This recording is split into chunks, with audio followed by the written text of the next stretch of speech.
Olá, tudo bem? Estamos entrando aqui um pouquinho antes.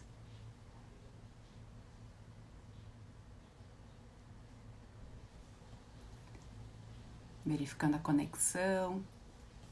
Hoje está um dia gélido em Porto Alegre, tivemos uma noite conturbada, temporal, então vamos ver se conseguimos manter uma conexão boa para poder fazer a nossa live de hoje.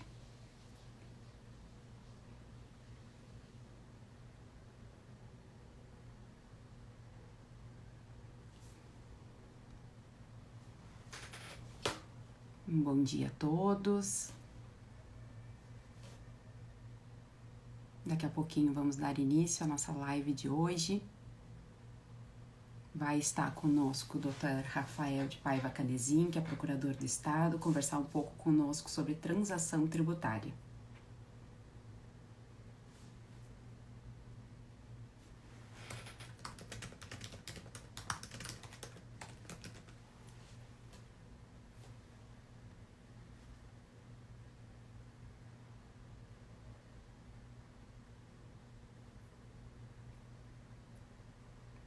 Vou pedir um minuto para vocês que já me falaram aqui que o áudio tá vazando. Eu vou pegar o fone de ouvido. Um segundo, por favor.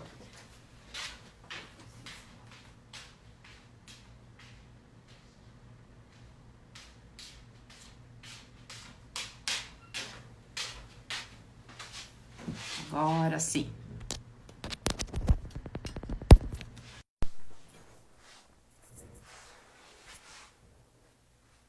Pronto, melhorou.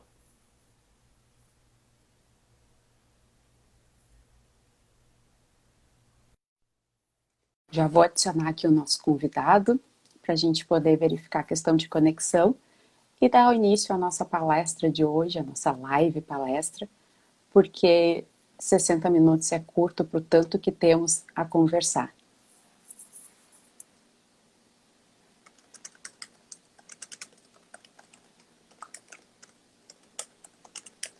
Olá! Meio-dia. Tudo bem?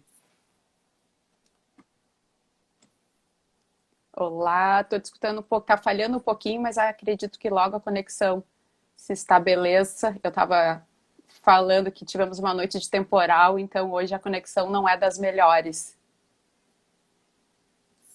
Vamos ver se melhora para mim aqui até o... Oi!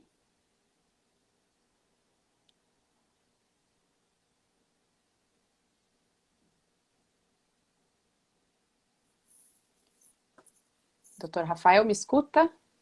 Agora estou escutando. Tá me ouvindo? Ah, vou ouvindo. Agora também para mim está melhor.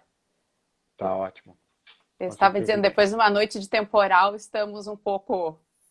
É verdade, é verdade. Mas vamos lá. Então tá, está me ouvindo, me vendo bem? Eu lhe ouço e lhe escuto. Uhum. Eu estava dando um tempo para o pessoal entrar, mas vamos começar pontualmente porque eu tenho muito a sugar do senhor hoje Opa! e o tempo é curto para tudo isso. Então, Claro. primeiramente, eu quero agradecer a tua Obrigado pelo presença aqui, ter convite, pela aceito o nosso deferência. convite. Eu que Uhum. agradeço. Quando se fala em transação tributária a nível do Rio Grande do Sul, o seu nome é a referência, então para nós é uma satisfação muito grande tê-lo aqui hoje. E isso é unânime, não sou eu quem estou falando. Antes de começarmos, eu só gostaria de ler uma mensagem da nossa presidente, a doutora Sulamita dos Santos Cabral. E em nome dela e do IARGS, além de agradecer a sua presença, eu agradeço a todos que estão nos ouvindo e acompanhando essa live hoje, que é um novo projeto que estamos fazendo em razão da pandemia. Então, os nossos encontros que eram presenciais passaram a ser virtual, para nós mantermos esse vínculo com o mundo tributário e jurídico.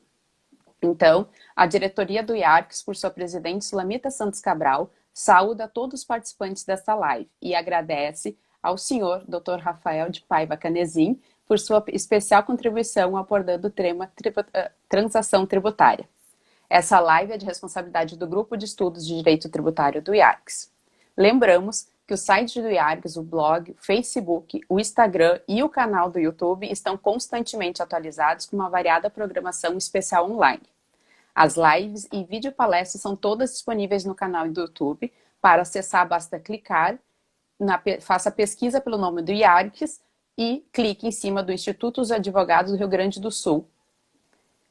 Então, novamente, te agradeço, doutor Rafael, até porque o convite foi prontamente aceito, isso me deixou muito feliz. Eu sei que a sua agenda é conturbada, especialmente nesse momento que estamos vivendo de pandemia. Vocês, enquanto procurador do Estado, estão com uma tarefa e tanto para tentar, vamos dizer, equilibrar o máximo possível a situação do nosso Estado. Eu gostaria de lhe escutar, e eu sei que hoje estamos aqui para isso, mas antes eu quero fazer uma pequena abordagem, porque eu quero suscitar alguns temas, vamos ver se o senhor consegue colocá-los para nós. Eu quero lhe provocar um pouco, digamos assim. Pois não, Espero que o fique à senhor não vontade. fique bravo comigo depois. Quero continuar Não, sendo sua amiga, por favor. então pelo protocolo, para dar tempo das pessoas ingressarem, pegarem o debate por inteiro, eu gostaria de agradecer, é uma honra estar aqui. A questão da agenda, ela está sempre disponível para vocês.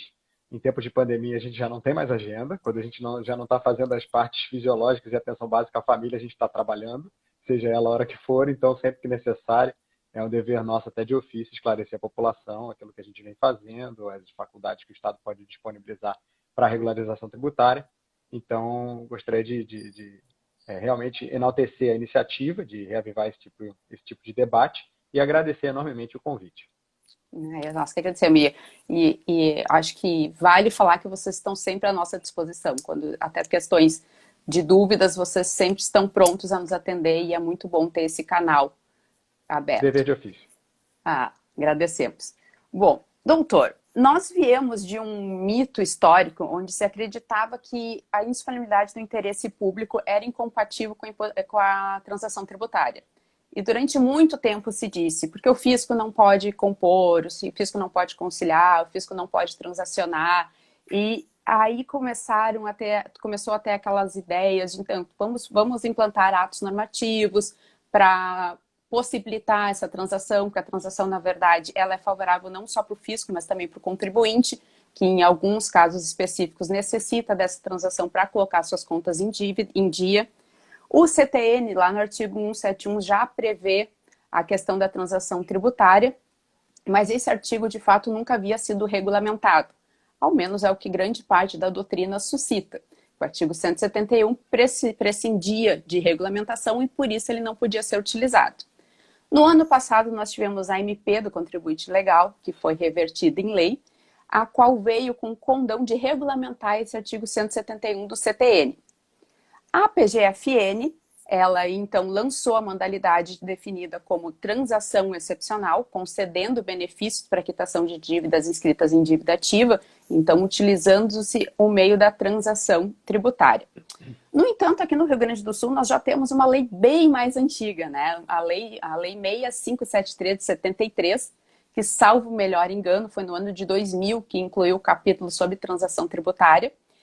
E esse capítulo próprio já previa a transação tributária, claro, de acordo com casos específicos e análise a ser proferida pela própria PGE.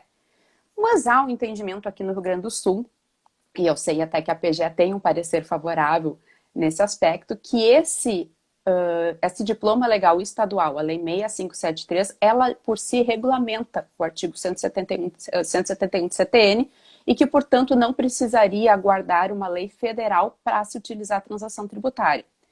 E nós sabemos que o Estado do Rio Grande do Sul, encabeçado pelo senhor, diga-se de passagem, tem alguns cases de sucesso sobre transação tributária, onde o fisco estadual pôde rever valores que já se considerava perdido e o contribuinte pôde quitar sua dívida com o Estado.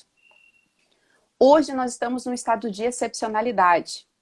Então, além da dificuldade que já se havia por alguns empresários, hoje nós temos uma dificuldade que está maior em razão do momento pandêmico que estamos vivendo. O Estado do Rio Grande do Sul já flexibilizou a questão da revogação de parcelamento em razão da pandemia, mas a gente sabe que ainda há muito mais. O Estado tem o programa Compensa RS, mas a gente fica se questionando. O Estado tem algum outro programa ou a ideia de instituir algum outro programa específico de recuperação fiscal? E não só isso. O Estado tem essa convicção de que a lei estadual ela é suficiente para regulamentar o artigo 171, essas transações ela têm validade. Se elas têm validade, por que elas não são mais usadas? Quais são os entraves legais? Quais são os impedimentos? Ou quais são as condições necessárias para se aderir a essa transação? Qual o cenário que existe hoje no Rio Grande do Sul para a aplicabilidade da transação tributária? E uma última pergunta capciosa. A transação tributária, ela tem o condão de desestimular o devedor constumaz? Bom, são vários Vamos ver se temos questionamentos. tempo para tudo isso. Isso, e eu procurei anotar, mas foi o questionamento veio mais rápido que a capacidade da mão. Mas vamos ver se a gente Por gentileza, consegue siga livre. abordar tudo. Isso, conforme for necessário, por favor, vá me interrompendo a questão do tempo. Eu sei que o tempo é curto, temos um tempo para debate. Então, conforme for necessário, por favor, me traz de volta para a realidade. Primeiro, eu tenho Certeza. só que fazer um adendo. Eu agradeço a menção ao meu nome, mas o trabalho na Procuradoria ele é feito a muitas mãos. Eu sou coordenador adjunto da Procuradoria Fiscal, então eu trabalho em parceria com o meu titular, que é o Dr. Gustavo Manfro, e nós todos estamos assim sob a batuta do nosso procurador-geral, Dr. Eduardo Cunha da Costa, e todos os seus assessores no gabinete. Então, é um trabalho em conjunto. Como você bem relator, eu até faço questão de me dirigir a você, já que estamos no Instituto de Advogados, todos somos doutores, então vamos primar pela informalidade, principalmente em tempos de pandemia, estamos em casa. Mas eu trabalho na Procuradoria que vem sendo feito para essa questão da solução consensual dos litígios, ela tem procurado acelerar principalmente o ingresso do recurso no Estado. É óbvio que quando a gente fala de receita tributária, a gente tem que partir de um prisma quase que dual. Por parte do Estado, a gente quer a receita, mas do outro lado tem o contribuinte, que é quem paga. Então, existe naturalmente um conflito econômico entre pretensões. Não necessariamente uma pretensão resistida, mas os contribuintes eles são a fonte tributária em cima da qual o Estado vai angariar aquela receita. Então, a atuação ali ela é muito delicada. O Estado ele não pode, com a sua a pretensão tributária, inviabilizar a atividade econômica. E o contribuinte, de outro lado, vendo a carga tributária tão alta, ele acaba que adota meios legítimos para evitar uma oneração excessiva e, sem com isso, perder vantagens competitivas dentro da licitude, não no aspecto da fraude. Eu falei esse ponto justamente porque é uma pergunta sua ao final. Pois bem, em matéria de transação, a norma que foi posta no CTN, ela já relegou de início à lei a competência para disciplinar essa modalidade de extinção de crédito tributário. É importante a gente aqui, de certa forma, procurar encaixar nos devidos gêneros cada espécie. Bom, quando a gente fala de transação, a gente não está falando necessariamente de parcelamento. Parcelamento é um conceito que a gente já conhece, ele se assimila muito à moratória, ele tem praticamente uma base deontológica no artigo 151 do CTN, que fala de suspensão de exigibilidade do crédito tributário. Ou seja, o crédito deixa de ser exigível no momento em que é celebrado ou é formalizado os benefícios de um parcelamento, e que o pagamento vai acontecer de maneira diferida no tempo. Existe uma certa controvérsia no STJ a respeito do que seria transação e o parcelamento. Em muitos casos, esses conceitos eles são revisitados quando se quer discutir a responsabilidade pelo pagamento de honorários, o que não é a melhor forma de enfrentar o problema. São ou não são a mesma coisa? Não é para respeito de honorários que eu vou resolver esse problema. É a respeito de, principalmente, toda a pleiade normativa que envolve, essencialmente, a questão tributária e na parte dos estados, como boa parte da receita deles é composta por receitas de ICMS, quais os limites que eu tenho, então, para celebrar acordos em se tratando de ICMS. Pois bem, nós temos então o CTN que coloca a transação como uma das modalidades de extinção do crédito tributário. E, em outra hipótese, de suspensão de exigibilidade, o parcelamento. Ele já dá a entender que são coisas diferentes. O artigo 171 coloca que a lei vai facultar as condições em que vai ser celebrada ali, então, a transação. A transação como modalidade de extinção do crédito tributário. E ali, o próprio código já coloca ali uma hipótese bem curiosa e distinta da transação privada. Porque a transação, o direito tributário, como um direito de superposição que ele se apoia em conceitos já estabelecidos em outras matérias, em outras leis. Então, o Código Tributário ele já limita um pouco a própria existência de transação como uma interpretação literal, no sentido de que talvez não seja tão simples fazer uma transação para prevenir que o litígio ocorra. E com isso eu até invoco o de Brito e até fico contente de ter assistido a palestra ontem do desembargador Mech. Ele mesmo, quando falou de transação tributária, num outro tema, ele pontuou justamente essa questão. A transação tributária ela vai incidir sobre um litígio que já existe. Ele até quis delimitar a necessidade de um processo judicial. Me parece que o processo judicial talvez não seja necessário, mas o conflito é necessário. Por que o conflito é necessário? Porque eu tenho que ter delimitado bem uma resistência do contribuinte em se insurgir contra uma determinação legal. E por que isso é importante? Porque a transação ela não vai pura e simplesmente comatar regras novas, gerais e abstratas. Eu vou fazer regras gerais e abstratas para transigir, mas a transação em si celebrada, ela vai para o caso concreto, ela vai para um conflito bem delimitado. Por que isso é importante? Porque dentro da concepção de transação antiga, se eu fosse pura e simplesmente ler o artigo 171 na época que ele foi editado, eu vou esbarrar nos argumentos de uma autoridade muito relevante, que é o Rubens Gomes de Souza, que já entendia que não era cabível a transação, porque haveria necessidade de concessões mútuas. Eu vou ter outros comentaristas da questão da transação que envolvia matéria tributária, justamente tocando a indisponibilidade do interesse. E aí, hoje em dia, a gente pelo menos já tem doutrina de peso, considerando o vale da transação tributária, principalmente o professor Hugo de Brito, que entende de maneira alinhada com os novos parâmetros, novos paradigmas do direito público, do direito administrativo, a respeito da disponibilidade do interesse público. Hoje em dia já se entende que o interesse público ele tem um caráter primário e um caráter secundário. O caráter primário é o interesse da coletividade. É quando a gente fala saúde pública, isso é indisponível, porque ela envolve toda a concepção prestacional do Estado para com a proteção da saúde de seus indivíduos, no aspecto macro de política pública. Eu não tenho como hoje dizer que o Estado pode abrir mão da saúde pública numa transação. Ele não pode.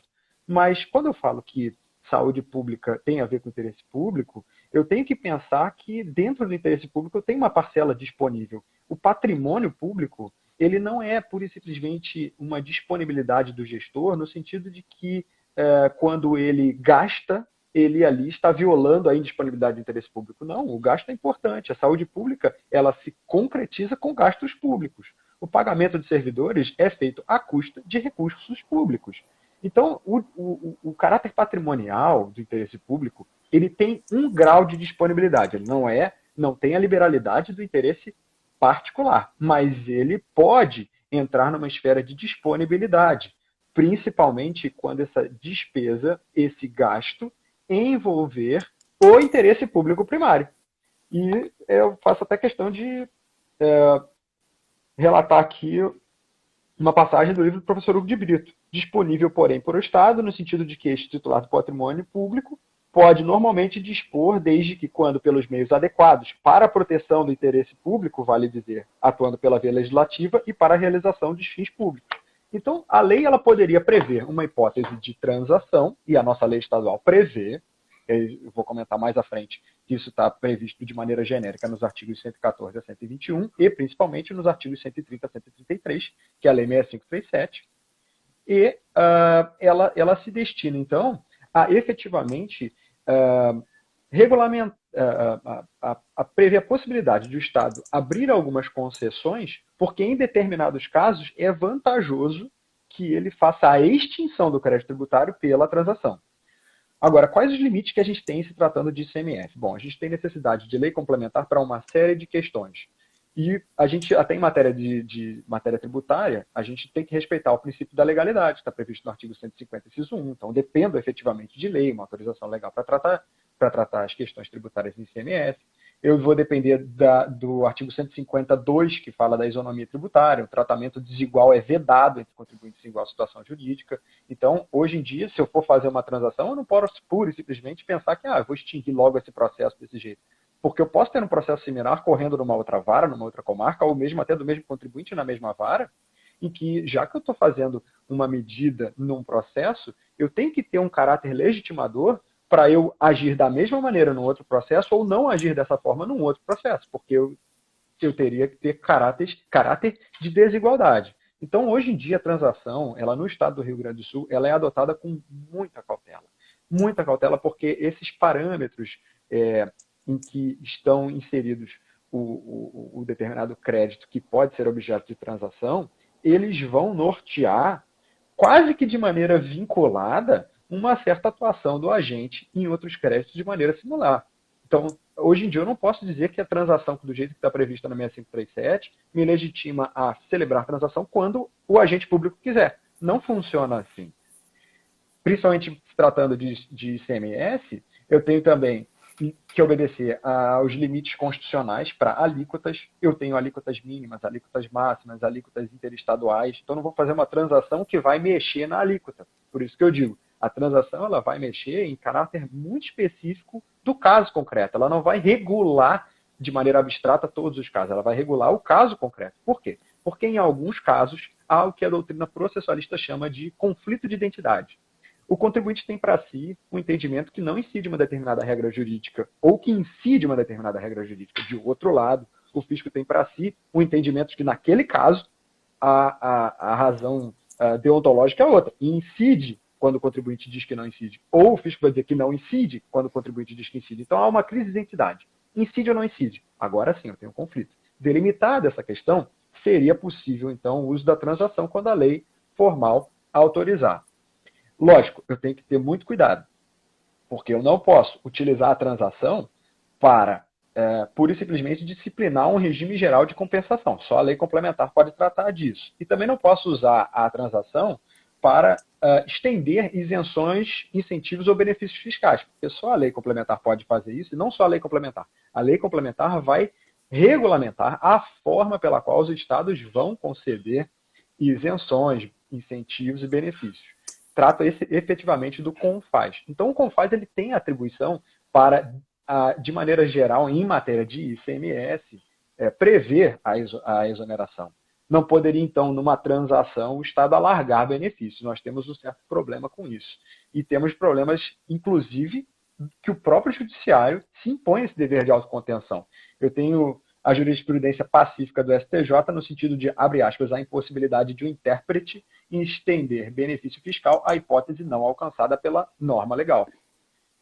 Depois eu poderia até mandar os julgados, não vem o caso aqui porque é uma exposição oral. Da mesma forma também, jurisprudência do STJ no sentido de que o Poder Judiciário não pode atuar como legislador positivo a fim de estender benefício fiscal. E ainda também no TJ do Rio Grande do Sul, sob pretexto de tornar efetivo o princípio da isonomia tributária, não pode o Poder Judiciário estender benefício fiscal sem que haja previsão legal específica. Ou seja, o Judiciário já vê para si, e o Judiciário é um poder de Estado, ele concretiza ali o poder do Estado em determinadas hipóteses, ele já vê para si um dever de autocontenção. Eu não posso colocar a administração tributária, administração tributária, o poder de indiscriminadamente selecionar determinados casos e negar outros casos para transação. Quando os casos tiverem situação igual e isonômica, eu tenho que adotar uma solução minimamente consentânea e coordenada entre elas. Então, existe uma certa controvérsia sobre a identidade do parcelamento com a transação. E a gente aqui já pontuou de maneira geral que transação por si, ela não configura uma hipótese geral de parcelamento. Mas, a princípio, a transação, de uma maneira conceitual, ela deveria poder prever a hipótese de pagamento parcelado. Não é isso exatamente o que consta na nossa lei. Mas, num aspecto conceitual, haveria a possibilidade de se celebrar. Então, diante de um caso em que haja uma certa disputa entre qual regra vai incidir, E aí, posso estar falando de um crédito tributário de 10 milhões, em que se o fisco ganhar, ele fica com 10 milhões. Se o fisco perder, ele perde 10 milhões. Eu tenho ali um certo nível de incerteza em que talvez seja conveniente a gente chegar pela via da transação, talvez no denominador comum. Agora, neste conflito de pretensões, situações iguais em que gerem outros créditos, desimportando o valor, a solução ela deveria ser isonômica. Para o contribuinte A, fez a transação, é praticamente a situação de um setor. O setor opera com aquele tipo de venda daquela mercadoria. Aquilo ali tem um benefício fiscal, aquilo ali pode gerar creditamento, aquilo ali pode gerar não estorno na conta gráfica da escrita fiscal, do ICMS. Uma série de questões podem envolver o setor como um todo. Eu poderia até fazer a transação para um contribuinte só, porque eu vou exigir a manifestação de vontade do interessado. Mas eu creio que a administração tributária, e aqui eu coloco a PGE e a Receita Estadual, ela tem limite no momento que ela adota a ideia de transigir para um determinado setor quanto a uma determinada hipótese específica que se repita em todo ele, ela teria limitação de fazer o acordo para um e não fazer para outros em situações iguais. Então, hoje em dia, o que a gente tem? No cenário federal, principalmente motivado pela dificuldade que a execução fiscal tem de angariar recursos, de chegar bem no fim ao patrimônio que ela quer arrecadar, ela já se convenceu e editou a Lei 13.988, como você relatou, e ela vem da conversão de uma MP, a MP do contribuinte legal, ela foi convertida em boa parte, e ela prevê 3 modalidades. A proposta individual por adesão, para créditos inscritos em dívida ativa, a proposta por adesão nos demais casos e a proposta por adesão no pequeno valor. Então aqui a gente já vê pontos de toque muito relevantes. Bom, uma transação por adesão é um regime um tanto diferente. É quase como se fosse um contrato de adesão. Difícil dizer que aquilo não é um contrato. Então talvez uma proposta, uma adesão ao contribuinte num programa de transação federal que seja modelar, só bota ali o formulário e o contribuinte diz que aceita, eu não teria por que dizer que isso não é uma transação, mas eu diria, o caráter negocial ele fica muito mitigado. Então, a União ela regulamentou essencialmente 3 casos. A proposta individual, que são os créditos em dívida ativa, a proposta por adesão, para casos que podem não estar em contencioso, em dívida ativa, e a questão do pequeno valor. Para esses 2 últimos casos, só por adesão. Já na dívida ativa geral, ela já colocou a proposta individual ou por adesão. Por adesão, eu diria, é feito um modelo pré-estabelecido e a liberdade, o poder discricionário dos agentes perante o caso concreto é muito reduzido. Já no modelo federal também há restrições para o uso de créditos que sejam objeto de fraude, né? E aí aqui eu traria até outros casos também. Não é a primeira vez que se edita uma lei tributária em matéria de transação. E há uma lei, por exemplo, na Bahia, há uma lei no município de Blumenau, e diversos casos foram objeto de encerramento de litígios por conta da transação. No Rio Grande do Sul, é a Lei 6537, com base naqueles artigos que comentei, e um problema foi resolvido há pouco tempo. É por isso que a transação ela agora tem um caráter um pouco mais favorável para ser implantada. E eu não digo isso por conta da pandemia. A pandemia ela traz regimes excepcionais que nos ajudam no aspecto indireto para a gente revisitar nossos paradigmas, nossos postulados e criar soluções abandonando a burocracia, mas não deveria ser um regime que a gente cria para sempre em razão do caráter emergencial. Empresas estão quebrando, pessoas estão perdendo renda e empregos, a administração pública está perdendo recursos em razão da pandemia. E essa pandemia ela vai acabar. Mas o que é produtivo legado, o que fica é revisitar os nossos paradigmas. Por que eu digo que recentemente a transação está com um bom cenário para se resolver? Não é por conta da pandemia, é porque recentemente a gente pode dizer que se encerrou a ADI 2405 no Supremo e que basicamente o que ela trouxe de inconstitucionalidade na lei estadual que alterou a 6537 para inserir e regulamentar melhor a transação, junto com outras modalidades, como dação em pagamento de bem imóvel, ela praticamente só fulminou a questão do vício de iniciativa, porque a a matéria tributária ela envolve uma série de questões que envolvem a reserva de iniciativa porque tocam o sistema como um todo.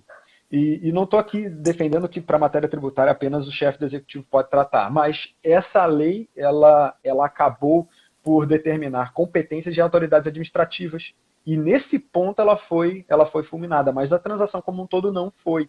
Tanto é que pareceres da PGE já foram aprovados e ensejaram transações para prevenir o litígio que já havia. Já havia, inclusive, processos judiciais, e esse é o ponto. Então, hoje em dia, na PGE, o que a gente tem na PGE, no estado do Rio Grande do Sul, o que a gente tem? A transação ela vai depender praticamente de proposta do interessado. Eu não quero dizer que com isso somente por proposta do interessado, mas é uma proposta individual para um caso concreto. Com isso eu já quero dizer, existe uma pretensão bem delimitada no litígio já existente. A proposta não suspende a exigibilidade do crédito, nem suspende a execução. Então, se o executado, eventualmente, ou o interessado fizer a proposta, o processo de cobrança não se suspende, mas aquilo ali deve ser objeto de análise. A proposta só pode envolver a integralidade de um crédito. Então, se tem uma DAT aqui, a gente chama de DAT, que é o crédito que vai virar uma CDA. Eu só posso tratar na proposta de transação a integralidade de uma CDA. Eu não posso tratar de parte dela, pelo menos pela lei. Mas isso não quer dizer também que eu não possa fazer um acordo parcial para determinadas questões. Agora, eu vou ter outros limites com base nisso. A proposta de transação ela só vale para pagamentos em dinheiro. E aí, com isso, de certa forma, eu descolo um pouco do regime de pagamentos precatórios. A gente vai falar dele em 1 minuto. E a proposta também importa renúncia quanto ao direito de se surgir quanto ao crédito da proposta. Então, assim, isso, de certa forma, refreia um pouco o número de propostas que aportam, porque talvez os contribuintes tenham para si o receio de, bom, se eu fizer a proposta, não se ele aceitar e eu fizer o acordo e a transação, mas se eu fizer a proposta, já estou me vinculando à renúncia de discussão, isso é algo que a lei talvez tenha que ser um pouco melhor interpretada para evitar que propostas vantajosas ao interesse público, à fazenda, surjam com receio de, só feita a proposta dali, ele já dá o tiro no pé, né? Também, no âmbito da transação, o devedor vai se responsabilizar pelas custas e os honorários vão ficar limitados em 2%. Por fim, a proposta de transação ela não pode ser celebrada com o devedor condenado por fraude, é o que a lei fala, ou crime tributário. E aqui, na parte de crime tributário, é importante, justamente no momento atual também, ainda estamos na pendência de definição pelo Supremo, a questão do devedor quanto mais.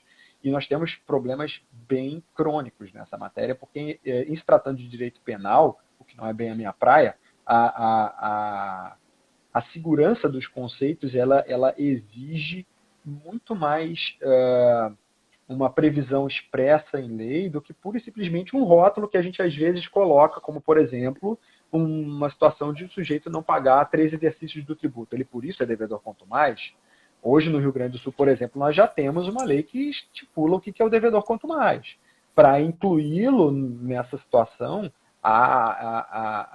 é necessária a adoção de um procedimento complexo. São várias notificações em que o não pagamento de 4 exercícios consecutivos, de 8 intercalados, ou até mesmo em outros casos, pode ensejar a intimação primeiro do devedor para que regularize sob pena de início do processo de inclusão como devedor quanto mais. Ele já tem hipótese de regulamento, de regularizar ao menos parte dos exercícios, fazendo parcelamentos, fazendo quitações, fazendo até, eventualmente, a sua ação judicial para questionar um crédito que tenha sido objeto de lançamento porque ele entende indevido e ali obter uma liminar para suspender a exigibilidade. E, ao final, não fazendo todos os condicionantes que a legislação tributária estadual impõe, ele ali vê o seu nome publicado no ato declaratório da Receita Estadual, que o inclui como devedor quanto mais. Então, eu diria, há um procedimento no Rio Grande do Sul para que se considere um sujeito passivo como devedor quanto mais. Me parece que, do jeito que a lei está, a lei da transação, ela proíbe que eu faça um acordo de transação com o sujeito que está ali como devedor quanto mais. E devedor quanto mais é importante, porque pelo Supremo, quando há um caráter estruturado e um dolo de não pagar o imposto, e isso for utilizado pelo contribuinte de maneira quase que desleal à concorrência, ou a maneira sobre a qual ele se estrutura, mas dolosamente ele não paga o imposto, não é uma situação de crise financeira, é uma intenção de não pagar o imposto por qualquer razão, isso pode desencadear não só a possibilidade dele ser considerado devedor quanto mais, mas principalmente dele estar enquadrado numa tipificação penal. Ainda não se decidiu muito bem como está isso tudo, mas a Lei 8.137 ela já está sendo objeto de uma releitura por todos os agentes do Estado do Rio Grande do Sul para evitar que o sonegador, né, o devedor quanto mais, ele continue contaminando o setor no qual ele está inserido. Agora, além dessas hipóteses de transação, a PGE adota outros mecanismos de solução consensual. E com isso eu quero dizer, a gente não insiste que esses outros mecanismos não são uma hipótese de transação. Só que a gente não diz expressamente que são. Por quê? É uma modalidade consensual, mas tem todo um regramento próprio, são sistemas quase herméticos. A gente tem, de maneira bem recente até, um programa que ainda está aberto, que é o programa Compensa, que foi instituído pela Lei Estadual 15.038. Esse programa vai até 2024 e ele admite uma série de facilidades ao contribuinte que ele possa utilizar para créditos inscritos em dívida ativa até 25 de março de 2015. O pagamento, não vou chamar de pagamento, ou seria a extinção pela compensação destes créditos com precatórios.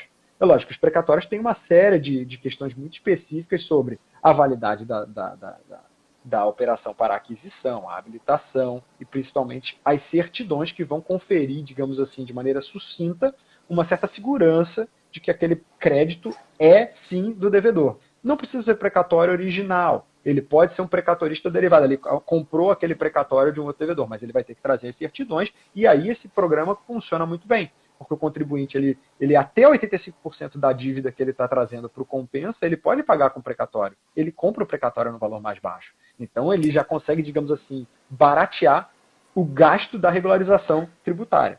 Isso foi feito porque o Estado trouxe para si, digamos assim, a perda de uma receita monetária mais aliado a um ganho futuro, na medida que ele vai deixar de ter que pagar aquele precatório lá na frente. Então, isso é interessante para o Estado.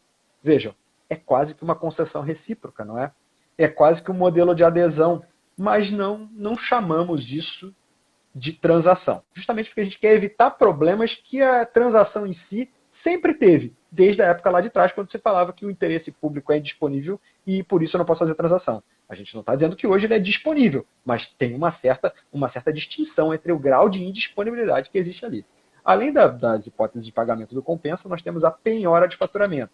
A penhora de faturamento ela não é a primeira linha negocial da PGE, pelo contrário. Sempre a gente procura ver se o devedor pode fazer o parcelamento geral, que é o parcelamento em até 60 meses, porque existem autorizações no CONFAS que facultam os entes a adotar regras para parcelamento em até 60 meses, sem desconto. E aí, onde é que está a concessão do Estado? Onde é que o Estado abre mão aí? Ele abre mão, efetivamente, na faculdade que ele tem de cobrar toda a dívida em dinheiro imediatamente. Ele deixa de fazer as penhoras, que vão redundar em restrições de ativos financeiros, penhoras de bens imóveis, até pode inviabilizar a própria empresa. Mas o fisco não tem para si a discricionariedade de, diante de um caso concreto, vou esperar um pouco para ver se ele vai ter receita no mês que vem. Não, ele tem que adotar todas as medidas ali cabíveis. É lógico que do outro lado não vai ter o procurador do Estado ensandecido para quebrar a empresa. Mas numa dívida não regularizada, ele não vai ter muito o que fazer, senão, depois de uma citação, começar a pedir as penhoras. Lógico, a penhora em si não quebra a empresa. É por isso que depois da penhora é que a gente acaba vendo que o contribuinte aparece para negociar. E com isso, não diria que é um dever do Estado conceder o parcelamento, mas nessas horas há sempre uma sensibilidade muito premente na PGE de que ali aquela penhora vai inviabilizar o contribuinte, vai despojar dos bens mais essenciais para ele, vencida a impenhorabilidade, vai quebrar a empresa. Então, nessas horas, na maioria das vezes, a gente acaba concedendo o parcelamento. Mas exigimos garantias. Né? Já que a dívida vai ser quitada de maneira diferida, vai ficar bom para todo mundo. A gente vai vincular um determinado patrimônio àquela dívida, mas o pagamento vai poder ser feito de maneira protraída no tempo. Além do parcelamento ordinário, a gente tem então a penhora de faturamento. A penhora de faturamento, na hipótese de ser inviável as vias consensuais comuns, é possível que, mediante uma análise detalhada da situação financeira da empresa, o Estado, com base em determinados patamares, celebre um acordo de penhora de faturamento. Isso vai valer praticamente como uma solução consensual de um parcelamento que não tem um prazo pré-definido para se encerrar. A empresa vai entregar parte do faturamento dela a título de pagamento, e aí, como o faturamento dela oscila, eu não consigo definir, no momento do acordo, qual é o montante monetário da parcela. Mas eu tenho que ter montantes objetivos, ou seja, pelo menos 1,5% do faturamento da empresa, ou seja, naquele mês ela faturou 10 milhões, pelo menos 1,5% ela tem que pagar a título de amortização de parte do crédito ou dos créditos em execução. E, além disso, se o faturamento dela cai muito, mas a alavancagem fiscal, o endividamento dela é muito alto, eu tenho um outro limite, que são pelo menos 120% dos encargos da dívida. Ou seja, numa dívida de 1 milhão, que corrige pela Selic, o encargo da dívida é a Selic. Hoje a Selic está baixa. Então, é vantajoso o acordo de penhora de faturamento na medida em que a dívida tributária ela cresce, o crescimento vegetativo de uma mesma dívida é muito reduzido frente até ao custo financeiro para outras operações de crédito que o contribuinte tem a fazer. Então, a penhora de faturamento é um baita de uma ferramenta que ajuda ao seu erguimento empresarial em muitos casos. As limitações que a gente tem, então, basicamente, quanto às parcelas, são essas. Eu não tenho prazo pré-definido, mas o acordo ele é revisado anualmente e é acompanhado pela Procuradoria. Então, eventualmente, o acordo começa de um jeito e vai terminar de outro, porque a empresa teve uma queda de faturamento, isso tudo acaba influindo nesse tipo de negociação. Então, para a penhora de faturamento, a previsão normativa está na portaria 434 da PGE. Eu posso até, se for o caso, Grazi, mandar para você a lei, a portaria e uma outra resolução que vai tratar não só do compensa, mas também de subrogação de precatório, que é um outro mecanismo, e com isso já estou praticamente encerrando, para não estourar muito tempo. Tem tempo ainda, fique à vontade. Tá ótimo, obrigado. Então, uma outra modalidade que a gente tem também de solução, digamos assim, consensual da pretensão é a subrogação de precatório. É um regime recente que foi implantado, mas se a penhora de faturamento ela é residual, o residual do residual é a subrogação de precatório. Ele vai atuar quando eu já não consigo mais o parcelamento ordinário, quando eu já não consigo mais uma penhora de faturamento e quando o regime do compensa não é aplicável àquela empresa, seja porque a dívida é muito recente ou porque o precatório é muito recente, e ali a gente tem eventualmente alguns problemas de enquadramento do débito no compensa. Então, nessa última hipótese, ainda é possível que se utilize da operação de pagamento de parte da dívida também, no máximo até 85% do crédito principal, em subrogação de precatório. O Estado vai se subrogar nos direitos daquele precatorista. Por isso que o precatório tem que ser também estadual. Não é uma subrogação de precatórios em que o sujeito traz um precatório federal e o Estado se subroga comprando aquele precatório. Não. É uma operação com o próprio precatório. É quase uma compensação. A gente chamou de subrogação para ter ali uma boa distinção conceitual entre o sistema do compensa e o sistema novo da subrogação de precatórios. Todas essas modalidades de parcelamento ordinário, do programa compensa, da penhora de faturamento, da subrogação de precatórios, não tem, de maneira global, previsto em si a possibilidade de o Estado dar descontos. Esse é um grande entrave nas nossas negociações. O contribuinte ele só pesa, de maneira legítima, se vale a pena pagar de uma vez ou se vale a pena pagar de maneira diferida. Porque para ele, eventualmente, o custo do dinheiro que ele vai ter que desmobilizar para fazer a regularização tributária acaba sendo muito alto se ele que tributo tem que se financiar para melhorar o parque industrial, ter capital de giro. Então ele prefere, na maioria das vezes, o parcelamento do débito, outras alternativas. Mas uma das coisas que a gente mais vê que atrai devedores, atrai regularização tributária, vamos chamar assim, são as concessões de desconto. Por isso que os programas de refaz são tão exitosos no momento de crise financeira em que o Estado adota aquilo ali e ele consegue resolver dois problemas graves. A inadimplência fiscal de maneira global e, principalmente, o ingresso imediato de receita, ainda que isso traga para si o encargo de uma certa renúncia fiscal. Mas o ingresso ele é tão benéfico de maneira imediata pelo volume que isso compensa a renúncia que muitas vezes acontece. Agora, para dar o desconto, a gente tem o problema do CONFAS. E não é só o problema do CONFAS como se fosse algo meramente burocrático. Não, o CONFAS é um órgão que funcionam todos os secretários de estados. Então, a deliberação para que seja dada ali uma desoneração tributária, ela é complexa, ela é morosa e ela depende de uma anuência. desses contribuintes. Até está em julgamento recente no Supremo a validade da regra do artigo 4º da Lei Complementar 24, que exige a unanimidade de todos os estados. O Supremo vai justamente dizer, é constitucional ou não? E vai analisar uma série de questões que vão tratar ali, é uma DPF até na realidade, vão tratar ali da recepção ou não desse direito pré-constitucional, que é a regra da unanimidade, sobre o paradigma da nova ordem constitucional, em que praticamente a gente não exige, nos ideais democráticos, a manifestação unânime para uma série de questões. Isso está em debate. Não se sabe muito bem se os estados vão querer resguardar para si o poder de veto, porque quando eu falo de unanimidade, eu estou falando de poder de veto. Se eu tenho 5 pessoas e digo que a decisão vai ter que ser unânime, como, por exemplo, o Conselho de Segurança da ONU, numa intervenção que a ONU venha fazer, os membros do Conselho de Segurança, basta um dizendo não, que aquilo ali é vetado, eu falo, num regime que eu exija unanimidade, eu dou para alguém o poder de veto. Não sei se o Estado do Rio Grande do Sul vai ter para si vai ter interesse no poder de veto. Também não sei quantas ocasiões uma proposta do Rio Grande do Sul foi barrada no CONFAS por causa de um voto. Então, assim, é um problema polêmico, mas isso apenas desnuda a dificuldade que existe para o Estado dar por si, por seu ato próprio, um desconto no débito. Por isso que nas modalidades que a gente tem, de certa forma, assim, as concessões que a gente pode dar pelo Estado envolvem eminentemente uma questão de prazo durante o qual a gente vai receber o mesmo recurso, em que não só ele vai ser integral, como também, enquanto não pago, vai correr os acréscimos legais de correção monetária e juros que hoje são pela Selic. Então, hoje nós temos, então, o problema do desconto, que a gente não consegue dar, e mais.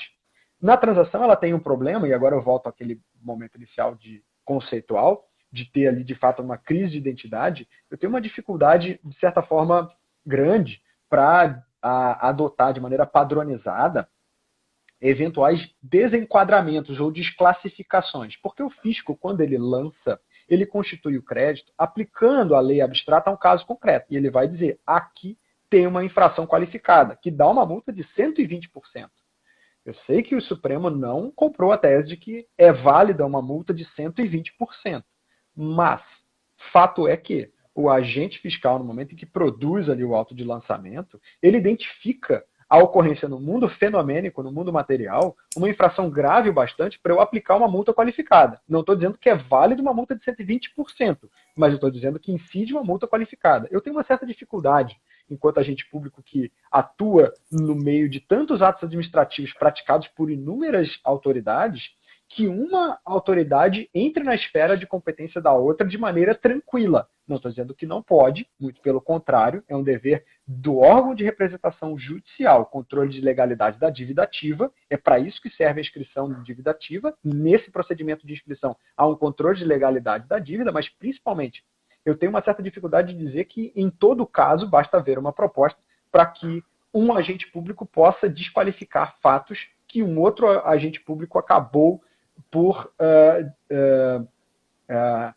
declarar como ocorridos e, por isso, fazer incidir a norma legal. Então, hoje, por exemplo, o que seria um bom ambiente para tratar de transação tributária envolvendo multas?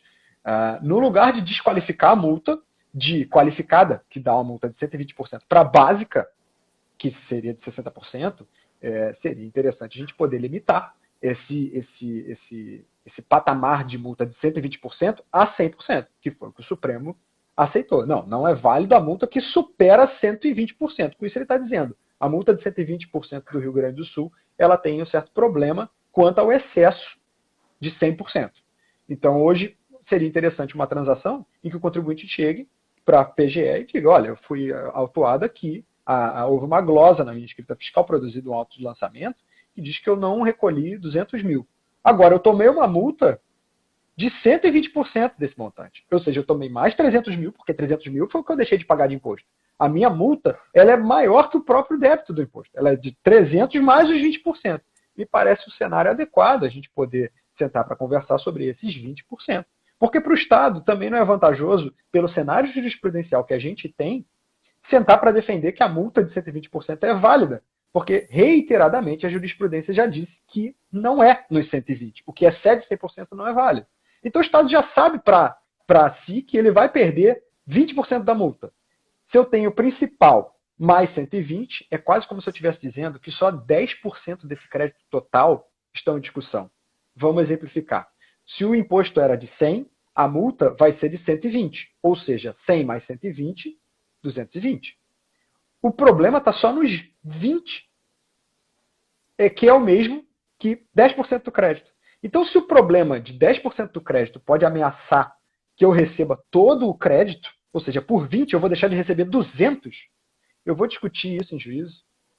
Hoje, por exemplo, a questão da multa, salvo engano, ela tem um tema que ainda não foi, entrou em caráter de julgado nessa parte, ou seja, a reiterada jurisprudência do Supremo fala, mas não houve uma repercussão geral decidida, se não me engano é o tema 863 da repercussão geral do Supremo. Ela ainda não foi julgada quanto ao caráter confiscatório da multa de 120%, salvo engano é isso. E eu diria, bom, se ainda não foi julgado isso no Supremo, eu posso hoje acabar tendo por uma execução fiscal que vai gerar embargos. Esses embargos podem levar uma sentença de quase 1 ano. Pode gerar uma apelação que hoje no Rio Grande do Sul é muito rápida, de 3 meses, mas essa apelação vai acabar sendo desafiada por um recurso extraordinário lá no fim, que pode chegar até que o Supremo diga que está sobreestado a mais uns 6 meses, e aí eu vou depender do Supremo julgar o tema, para que depois que passar julgado ele oficiar ao tribunal, para que o tribunal selecione o caso, aplique o tema ao caso concreto, e aquilo baixe a origem. Na melhor das hipóteses, se uma vara funcionar muito bem, o tribunal também, e o Supremo correr, eu vou atrasar uns 2 anos esse crédito. Então, eu vou esperar para ver se eu consigo 220 2 anos num judiciário célere, ou eu vou fazer uma transação para garantir 200 e a gente deixa os 20 para lá. Entendeu o caráter estratégico da transação? Nesses casos, eu estou falando com paradigmas abstratos em que todas as multas qualificadas poderiam ser objeto de transação. E aí eu não vou ter nenhum problema de dizer que eu vou fazer uma transação com o contribuinte A, mas não vou fazer com o contribuinte B, porque ele não quer. Ele quer discutir. Ele, às vezes, quer reenquadrar a multa para 60%, ele quer anular a multa como um todo. Problema dele, é interesse dele, é direito inafastável dele procurar o judiciário. Então eu vou procurar me encerrar aqui, porque eu estou vendo aqui que o nosso tempo está bem avançado, mas eu diria, na PGE a gente hoje está buscando a regularização fiscal também pela transação, estamos construindo no projeto estratégico do gabinete da PGE paradigmas para negociação e estamos analisando com muito cuidado todas as implicações que a transação tributária poderia trazer no aspecto de benefícios e riscos de passivos contingentes para que ela efetivamente se torne uma política, mais uma via de atuação da PGE e do Rio Grande do Sul como um todo para facilitar os contribuintes que hoje estão numa situação muito mais agravada pela pandemia, mas independentemente da pandemia, a gente já viu que a economia gaúcha estava precisando de algum reforço, de uma atuação mais proativa do Estado. Então, encerrando nessa primeira parte, eu agradeço. E se tiver algum outro tipo de esclarecimento, alguma coisa que prefira a gente retomar, estou à disposição. Muito obrigada por toda a exposição e explanação. Não vou terminar ainda, porque eu ainda quero sugar um pouquinho mais de ti. Temos alguns comentários, não tem nenhuma pergunta ainda formal, mas se alguém tiver alguma pergunta e quiser nos passar. Mas, enquanto contribuinte, enquanto advogada, é muito bom ver essa razoabilidade do Estado, porque aquela consciência antiga de processo, de judicialização, ela vem sendo mitigada e vem dando espaço a essa questão que agora, claro, temos a transação, mas essa questão mesmo de reconhecer o que é passivo de ser discutível, o que é uma discussão inócua, o que vale a pena discutir pelo Estado e pelo próprio contribuinte, até que ponto isso é válido para ambas as partes e tentar achar um meio termo onde ambas as partes, claro que eu acho que, principalmente em termos tributários, essa questão do imposto, ele ainda é um fantasma na vida de muitos contribuintes, para te dizendo, ele não tem essa visão muito boa, em que pese a gente saiba que ele é fundamental e essencial para as atividades do Estado, que são inerentes ao modelo que temos hoje. Então, é impossível ter ambos satisfeitos, né? Nunca vai ter 100% de satisfação, mas eu acho que a gente consegue encontrar um meio termo para qualificar essa tributação, digamos assim. E é muito bom ver esse trabalho do Estado. Parabenizo mais uma vez a Procuradoria do Estado e faço na sua pessoa, porque é quem está na minha frente, ainda que virtualmente. Mas é um trabalho que vem sendo muito bem desenvolvido. O pessoal aqui já elogiou Compensa e já vem elogiando essa nova questão de reconhecer que esse 20% excedente de multa talvez seja passivo de uma transação em massa, digamos assim, que também vai dar uma economia processual grande, sair um pouco, tirar um pouco de processos que temos hoje em andamento e fazer com que também entre receita para o Estado, que a gente sabe que também está precisando. Não é só o contribuinte que está sangrando nesse momento, mas o Estado que já vinha sangrando agora está numa situação um pouco mais caótica, digamos assim. Não quero deixar passar em branco, dizer que a live ela é muito boa porque ela nos aproxima, mas ao mesmo tempo ela nos tolhe de algumas questões e nesse momento nós não conseguimos fazer uma apresentação, então tu não consegue expor slides, nem o material que teria. Então, claro que se tiver como nos mandar esse material que tu comentaste, a questão da portaria, nos mande que eu publico nas redes sociais do IARGS e fica à disposição para todos. Aqui, ó, o Dr. Roberto Marrone Neto, que é um dos nossos diretores lá do IARGS, ele está fazendo uma pergunta que é onde eu iria entrar também. Então, eu vou aproveitar, nós ainda temos poucos minutos. Eu acho, inclusive, que eu vou fazer o seguinte, ó, nós temos 5 minutos. Então, eu vou fazer um encerramento, fazer essa pergunta e deixo para te finalizar. Então, agradeço a todos os presentes, agradeço aos nossos colegas da Comissão de Direito Tributário aqui do Rio Grande do Sul que estão presentes, aqui fizeram alguns comentários, a toda a diretoria do IARGS e do Departamento do Grupo de Estudos Tributários do IARGS. Deixo o convite, dia 29 de julho, nós temos uma nova live, onde o palestrante será o Dr. Arthur Ferreira Neto, então já deixo o convite. E para fechar com chave de ouro, deixar um pouco mais na berlinda, e sugar um pouco mais do teu conhecimento. Nós podemos dizer que hoje há uma autonomia mitigada do Estado no que se diz a arrecadação em relação às normas do CONFAS. E isso faz com que a transação ela tenha critérios objetivos especificamente ou há uma margem para uma subjetividade de critérios para concessão dessa transação? Pois bem, quando a gente está falando de CONFAS, a gente fala eminentemente na questão de desoneração tributária. Numa transação em que eu eventualmente corrija a aplicação de lei, eu não estou causando nenhuma desoneração tributária. Desoneração é como se eu dissesse, olha, o imposto por essa caneta aqui é 10, mas eu vou cobrar 5. O imposto devido é 10, mas numa desoneração de 5 eu cobro só a diferença. Em outros casos, a gente pode acabar acontecendo de se deparar com vícios no próprio lançamento, em que a representação judicial do Estado tem por dever defender o lançamento, mas ela não pode se utilizar desse munus institucional para chegar às raias do absurdo. Eventualmente, a gente pode ver algumas nulidades no auto de lançamento, e aí seria, por isso que eu trouxe, a nossa lei ela tem algumas limitações que deveriam ser um pouco melhor interpretadas. Quando se fala que a transação vai ter que ser pagamento integralmente em dinheiro, quando se fala que vai ter que ser integralmente de um crédito, eventualmente, num auto de lançamento, são autuados diversos, digamos assim, capítulos da legislação. Se um deles a gente já constata que ali tem um problema, eu não vou dar um desconto. Eu vou reconhecer que ali tem um problema. Eu vou decotar aquilo ali porque determinada mercadoria não integrou o ativo permanente daquela indústria, Doutor Rafael, desculpa lhe interromper, mas o Instagram contou prazo diferente de nós, ele está me avisando que tem 40 segundos para o senhor finalizar. E só fazer uma correção, dia 15 de maneira temos o bem doutor objetiva. André. Obrigada. Hoje em dia, a nossa independência ela acabou sendo, de certa forma, robustecida para a implementação da transação, mas não necessariamente descontos. Ótimo. Dia 40 falou em 10. Perfeito. Dia 15 de julho nós temos o doutor André Ibanez. Mais uma vez, muitíssimo obrigada. Foi maravilhosa a sua explanação. Temos muito ainda para ouvir de você. Quem sabe